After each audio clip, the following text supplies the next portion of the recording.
Given what we know of human nature, another scenario seems much more likely. People would spend a lot more time on the couch, playing video games, or swiping their way. Wait.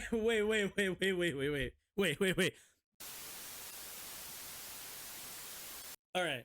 So, UBI, or Universal Basic Income, is a policy that was popularized primarily, when was that? In the 2020 Democratic primary by Andrew Yang, a center left, kind of more of a centrist, I would say, candidate for president during their primary. Somebody who, I think gained a lot of support with their proposal of UBI. UBI being basically a government stipend for everybody every single month for them to basically pay all of their needs by. The idea would be, okay, let's say we sent everybody $1,000, right? If you just got sent $1,000 from the government every single month, what kind of difference would that make? The assumption behind that is, oh, well, if people just received $1,000, they would probably pay down a lot of their debt. They would probably pay all of their rent with that, and every dollar that they make, they earn from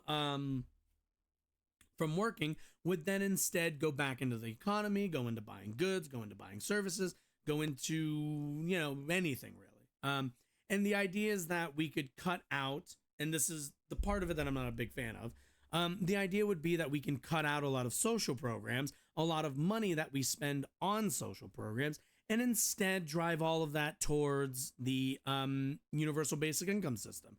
I'm not a huge fan of it, although, I think UBI is worth talking about. It's at the very least mildly interesting. It kind of, me personally, I would do like a UBI plus a bunch of other stuff. But PragerU, a rather conservative network, has done a video which is fun. It's interestingly named "Who Wouldn't Want Universal Basic Income?" So I'm kind of curious who they think doesn't want everybody to be given basically enough to live a subsistence lifestyle and have everything else from their employment to be their expendable income. So let's go take a look, shall we? How does this sound? $1,000 a month. Oh my God, that's no really questions asked. You don't even have to buy a lottery ticket. Cool. Sounds All you fun. have to do is breathe. Oh, by the way, I just want to say, during COVID, we saw the effects of COVID payments to people. We saw those effects. People were already receiving a lot of, a ton of people were already receiving, at the very least, a comparable amount of compensation through the unemployment network when everybody got laid off, got sent home, deferment, or not deferment. When everything shut down, everyone went home, right? Everyone went onto the unemployment rolls, and most everybody, I think I actually got paid a little bit more. When I did the math, I actually got paid a little. Oh no, wait, no, was it a little bit more? Because how much did I get paid? I got paid. Oh God, yeah, it was like really decently more than what I would have made. But we also sent checks out to people, and what we noticed was poverty. A lot of people's debts got paid. A lot of people, while we were giving out money for the child tax credit, we cut, childhood poverty in like half, I believe. I think it was like 45%. So like, we know that just sending people money, just sending them money, is the fastest and most efficient way for people to, pay all their bills and for them to, to kind of solve their economic woes. We know that, certainly. Too good to be true? Well, that depends on your view of UBI, or Universal Basic Income. Who is this person? UBI is an idea that has been kicking Aldo Buttazzoni. Interesting. around for a while. The concept goes like this. Are you Give gonna people stare at enough me? money Okay, to thank take God. care of their basic needs, and Right. we can eliminate poverty. Right. In other words, we establish Yep. a floor below which no one will fall. Yeah, that is correct. If you establish a floor that is above poverty, that people are allowed to fall under, you will have eliminated poverty. That is true. Every citizen is provided for. Appealing, no? After all, we live in the wealthiest country on earth, and No, yet appealing, we have yes. people living in the street. Yeah. It's a moral travesty. Oh, well, no. I mean, it is, but no. The reason why we have that is because of income inequality. Because at the end of the day, we don't have a proper system to keep people out of extreme poverty.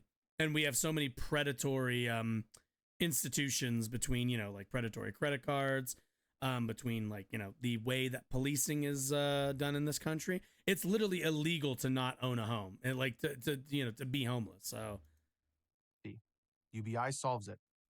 Of course, there's a small question of who is going to pay for it.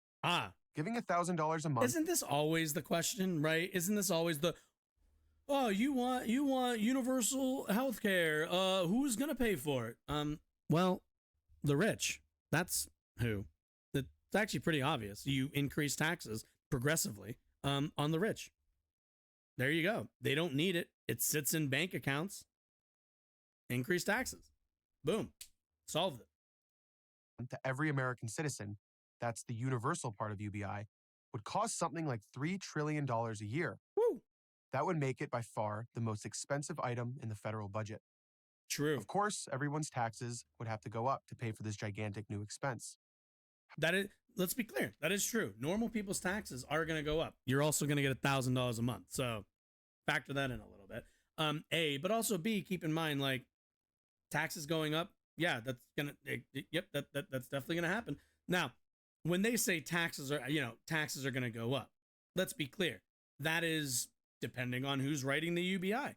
If it's me, then you can believe that after $20 million, oh buddy, your your tax rate after $20 million, woo, woo, you're gonna be doing backflips. You're not gonna believe how high that percentage is. Same with over $10 million. Over $1 million. Because, you know, making $1 million a year, bro, you ain't gonna miss it. You ain't gonna miss it. How much? David Henderson, an economist at the Hoover Institution, calculates that to pay for UBI, the federal government would have to increase taxes by 74%. On who? On who? Venture investor and former Democratic presidential candidate Andrew Yang, a vocal proponent of UBI, there you go, yeah. says we can fund UBI with a 10% value added tax, which means that everything you buy will have a 10% surcharge built in. All right, so let's see. Whoa. Milk is not $8, pal. Milk is, I think, $3. Is that how much milk is these days? What did we buy? Fuck, I don't remember how much I bought milk for. Yeah, milk, like, if you get like a gallon, I think it's like $3.29 right now. So, like, keep in mind, $3.29. That means you're looking at a 32-cent. Yeah, right? Because that would be 10%. You're looking at a 32-cent increase from $2.39 or from $3.29 to like what was that, $3.60 or so?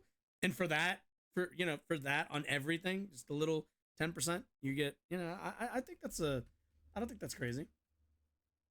Would Americans agree to such a big tax on top of all the taxes they already pay? Seems unlikely. The chances then that we could raise the money in taxes by any method to pay for the program are almost zero. That means the government would have to make up the difference.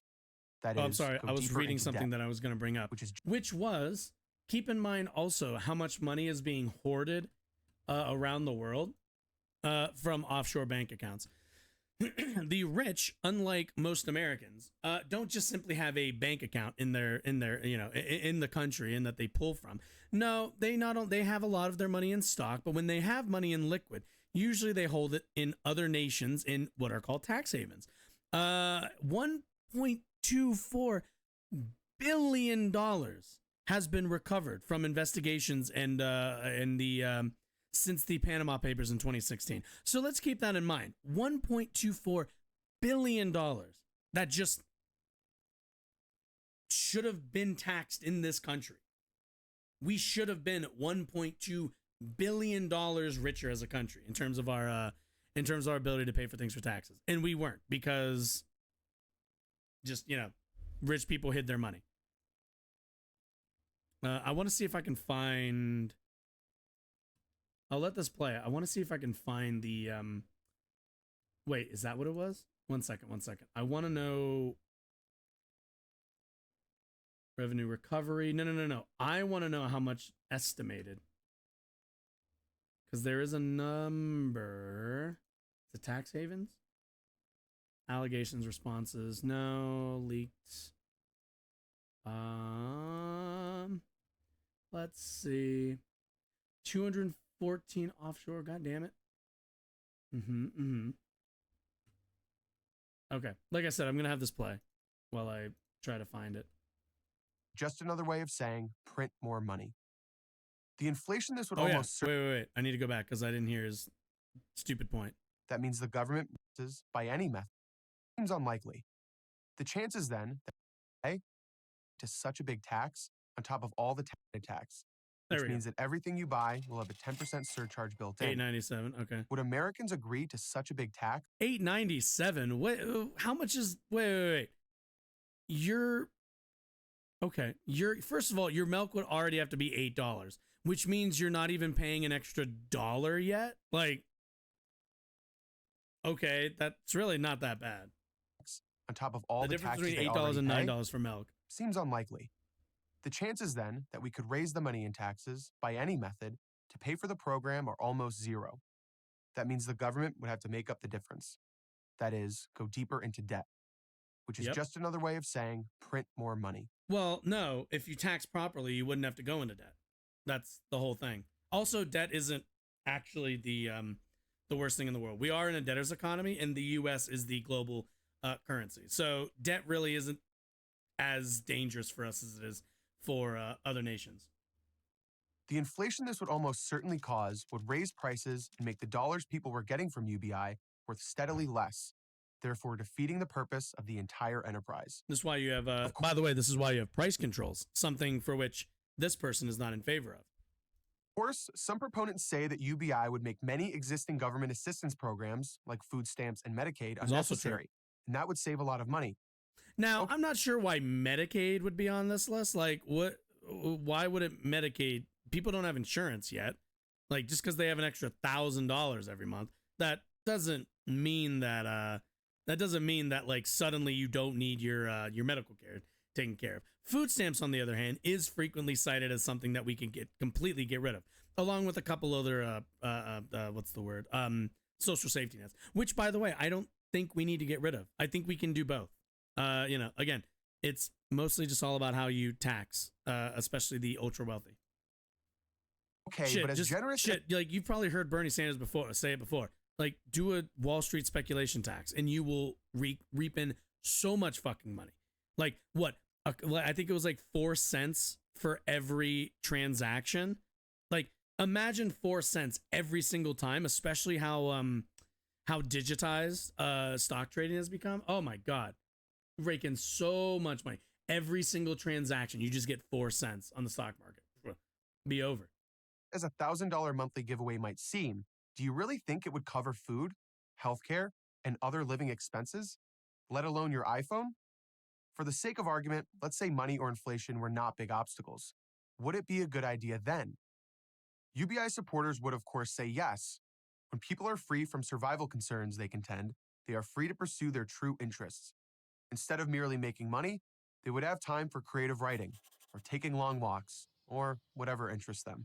Well, sure, they might do those. You know what else they might do? Which, by the way, the people who donate to politicians, you know what they don't want? They don't want these people going and starting rival businesses with that money. That's the thing that they don't want. You think Walmart wants extra money in people's pockets so they can buy probably better products? Maybe challenge them, open a store of their own? Competition. None of these places, Walmart, Target, none of these motherfuckers, none of them want competition. And that's what you're going to see. Yeah, you're going to see a bunch of people getting into their hobbies, which I think is good, by the way. That's a good thing. But you're also going to see people start to branch out and actually become competitors in the economy. And here's another plus. People would only have to take a job that they find fulfilling because they wouldn't have to worry about the basics. Yeah. But given what we know of human nature, another scenario seems much more likely. People would spend a lot more time on the couch playing video games or swiping their way. Wait. Because of human nature. What? Wait. I'm sorry. The idea that video games are part of human nature? No. What the fuck are you talking about? No. Human nature is not. We have not been playing video games since the fucking Stone Age. Like, what?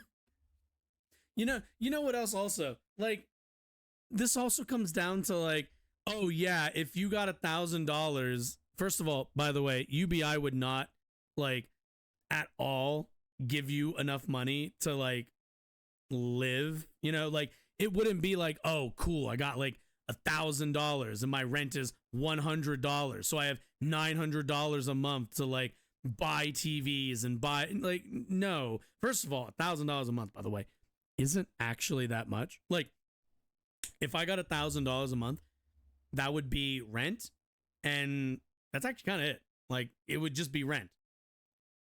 So like everything else would still have all the rest of those bills. Most people would still end up working, but the difference is they wouldn't be working jobs. They wouldn't be working at McDonald's and grinding their teeth and going, I fucking hate it here. They wouldn't be working at fucking Walmart for their like shitty wages.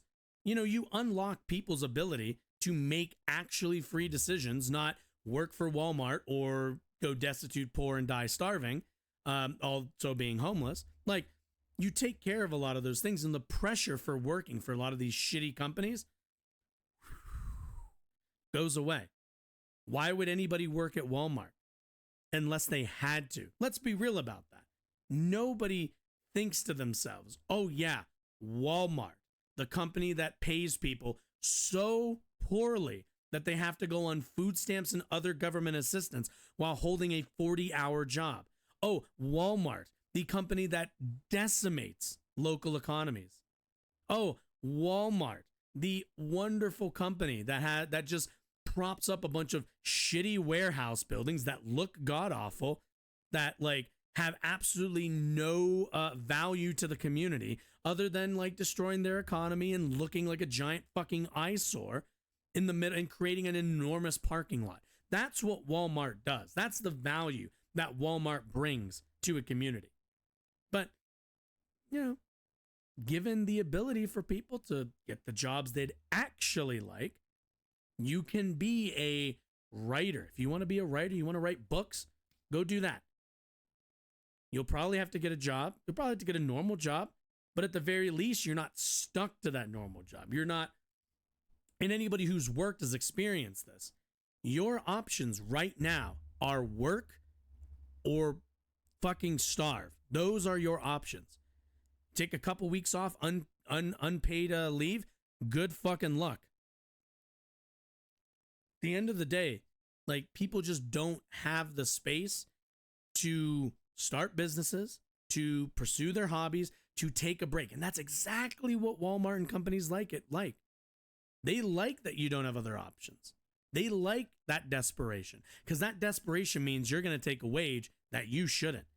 That desperation means that the wage that you get, you're going to be thanking God that you even get that. You're going to thank God that, oh man, thank God I even got this $13.25 wage. Doesn't pay all the bills, but I work this job and another job and I cobble it together. But given a UBI, given more equitable distribution of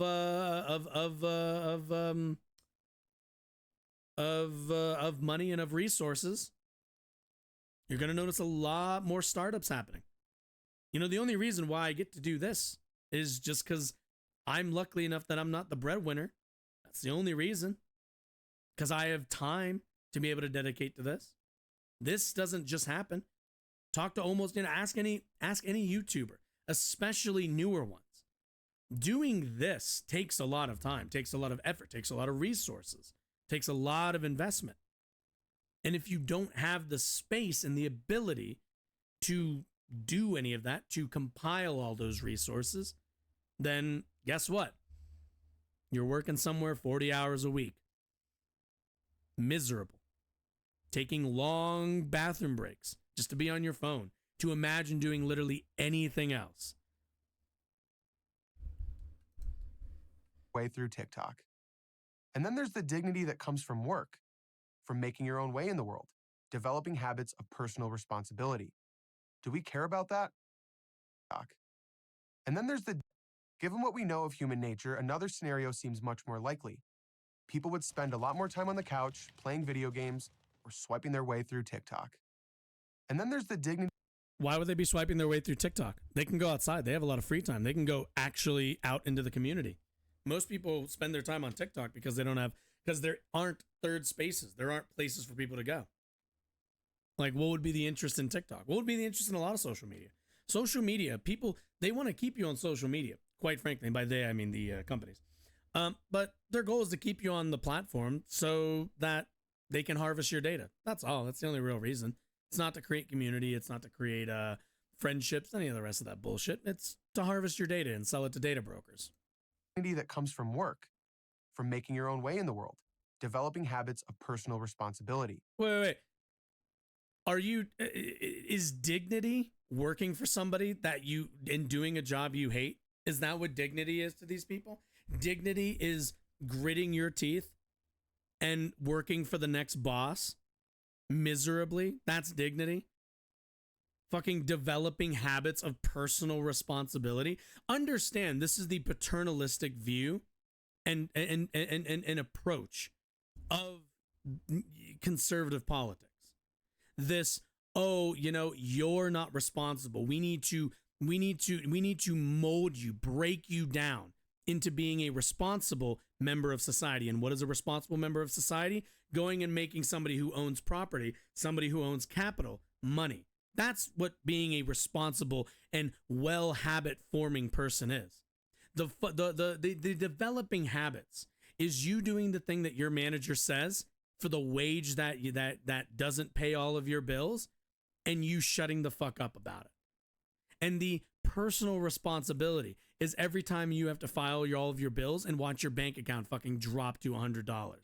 That's personal responsibility. Personal responsibility is seeing the system as it is now, broken and quite frankly predatory to most people, and going, you know what, there's nothing I can do. The best I can do is try my best. The best I can do is make money for my owner, so maybe they give me a little bit more in wages. That's the best you can do. Do we care about that? Or is that just a remnant of an outdated way of looking at life? And what if UBI flat out just doesn't work? And also and also keep in mind, the idea that you're not participating in the system that we have now means that you don't have personal responsibility or good habits or any of that shit is, again, just them saying that, fuck you, get in line. You're not shit until you're working for a boss. Anyone really think $1,000 a month is what separates a homeless drug addict from a productive life? There we go. Is $1,000 handout going to give someone purpose or meaning?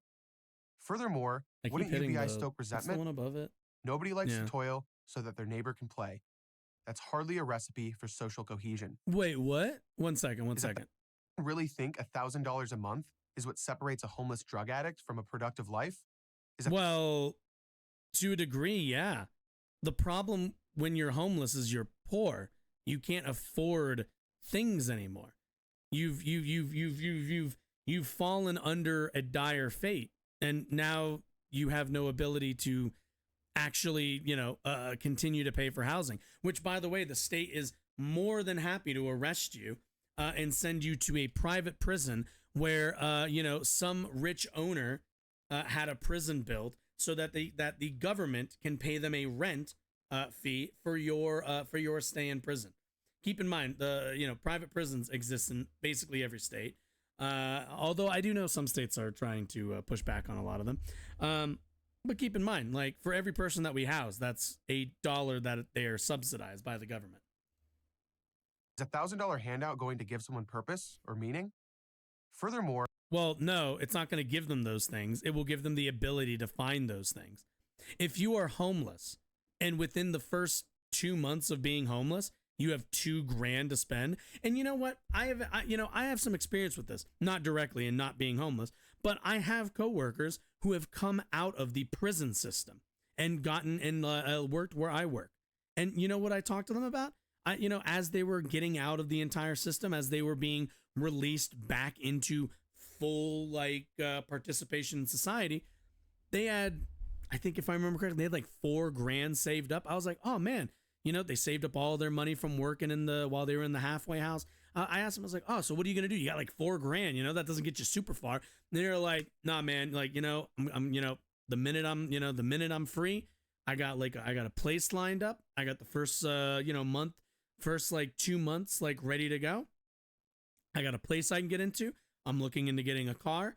I already have this job, so I'll be able to keep all that stuff up. They were able to hit the ground running, and now they're doing fine. You would never know that they were in prison for like however long. I actually don't remember how long they said they were in prison. But like, yeah, that I say all of this to say, yeah, you give a homeless person $1,000, you know what the first thing they're gonna do is probably find a way to roll that into finding a place to live. This is why it's why that we find housing first initiatives work best, because once you give people a place to actually settle, they're able to get on their feet. Homelessness and the nomadic nature of it makes it incredibly precarious. You're a slave to the outside world for a long time. Trying, like, a lot of times I've heard people, they're like, oh, get a job. Well, how are you supposed to get a job? You don't got a computer. You don't have a resume. You can't email people. You need resources. $1,000 wouldn't even solve this, but certainly it would go towards helping people. Almost certainly. Or wouldn't UBI stoke resentment? Nobody likes to toil so that their neighbor can play. That's hard. Well, first of all, that would be under the assumption that everybody who works and pays taxes, first of all, this person is almost certainly paying taxes. But like, at the end of the day, this is all framing it around, nah, man, you're the hardworking person who decided to accept capitalism the way it is now, and there's some other guy that under UBI is going to shirk regular capitalism. You know what? Why don't you be the guy on the couch? Why don't you take a break? Why don't you pursue your interests? This is more of that like grievance kind of politics that I can't fucking stand. Like, if somebody else is doing better through X government program, somehow I'm hurt by that. As a person, as a human being with a soul unlike this asshole, I like to see people thriving. I like to see people doing well. I like to see people pursuing their hobbies, their interests, being able to actually live the life they want to live. If I am the person at the top, I am hoping that the person at the bottom is figuring out what they're going to do with their lives because they have all the freedom. And I am hoping that when they start working, I do the same. Because if anything, if I had UBI, guess what? If we had that system, if whatever, that guy up at the top probably also is like, oh, I can reduce my hours at work. I can kind of take it easy. I can maybe, get into my hobbies, get into my interests, do a few things. Like, UBI and the universal nature of it is one that everybody can take advantage of. It's not like the guy at the top doesn't get his $1,000. He does as well. If anything, he's probably living a higher quality of life than this guy if he's not working. He's only living a subsistence lifestyle. This dude is working and getting the UBI. He's probably living even better. Hardly a recipe for social cohesion. There's something else to consider when discussing the downside of UBI. Once you give people things for free, right, it's very hard to take free away from them. That's true. That's pretty much a universal law. Well, yes, there's a reason why Medicare and Social Security are the most popular programs in the United States. It's because everybody pays into them, everybody benefits from them. This is the backbone of universal systems. Everybody has buy-in, everybody benefits. That's how it works. Like, again, the whether the $1,000, that everybody gets it. There isn't the working people get it, the poor the unworking don't. This isn't the unworking get it while the working don't. No, everybody gets it. Everyone buys in, everyone benefits. It's also a universal law that government programs expand, taking on a life of their own.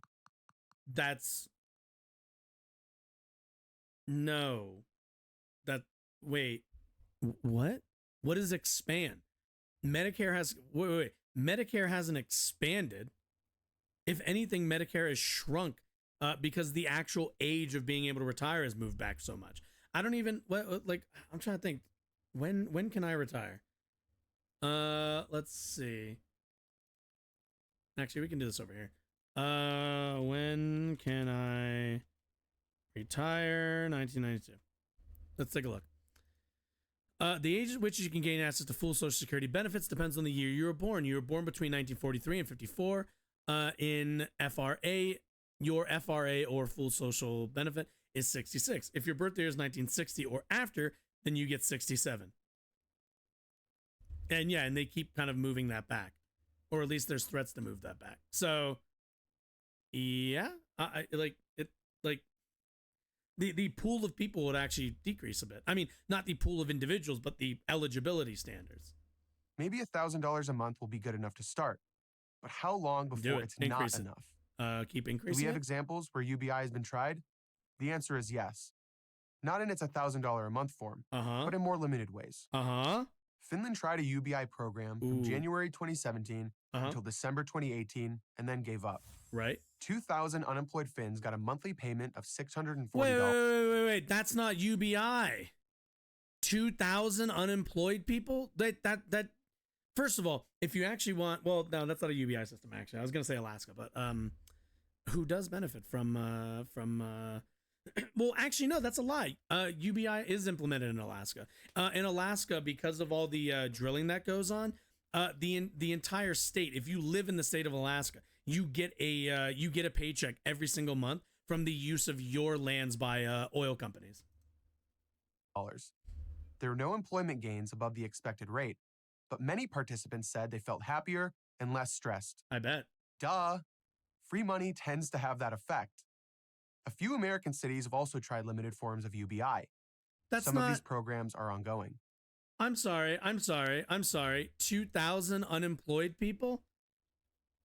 Like, population. There are 5.5 million people, and his example of UBI is 2,000 unemployed people in Finland. Fucking clown. Fucking stupid. Jesus. Stockton, California gave a few hundred people $500 a month. The city... Again, this isn't UBI. That's not UBI. The universal. It's in the first goddamn letter. Government reported that the participants really liked it. Oh, why my wouldn't God. they? What did anyone think they'd say? No, stop giving me money. I don't want it anymore. UBI might sound compassionate, but it's really not. Wait, because it doesn't free people. Wait. I'm sorry. Are we just leaving those up as examples, even though they're like the farthest thing from a UBI example? We're just not going to contextualize any of that. Just move right on. Okay. People, okay. It enslaves them to the government. Oh, here we go. I'm Aldo Battazzoni for Prager University. Wow. Thank you for watching. So, what have we learned today? That Aldo, whatever the fuck his name is, doesn't know what UBI is, but did an entire video on it and can't name an example of UBI. Do we understand how honestly bereft they are of a strong argument? And again, I'm not the biggest proponent or fan of UBI. I'm like open. I'm very open to UBI being a, at the very least debated, discussed. Like, I'm happy to see it become like part of normal conversation. It sadly hasn't since, 2021, we basically stopped talking about it. But no, UBI at the very least is interesting. It's an interesting alternative to our current system, a way to fix the slow trudge in late stage capitalism. But it's just what the best thing we can look at is, and also like there wasn't anything bad in those. People were happier and less stress. Don't you think those are good things? Those are good metrics to. That's just weird. That was a weird. I don't know what that was, but yeah. Either way, UBI, it's a thing. I'm open to debates about it. I'm not sold or unsold on it. I personally just kind of want to see, If you're asking me what's at the top of my agenda, I want to see universal health care. I want to see universal college in this country, or at the very least, universal access to college. So those are kind of my two big ones, along with a lot of antitrust. But you know, UBI is certainly something interesting to talk about. Um, but you know, I'm glad this is the that's the strongest argument against it. Hey, people really like it, but moral quandary, moral issue I have with it. I don't know, man. But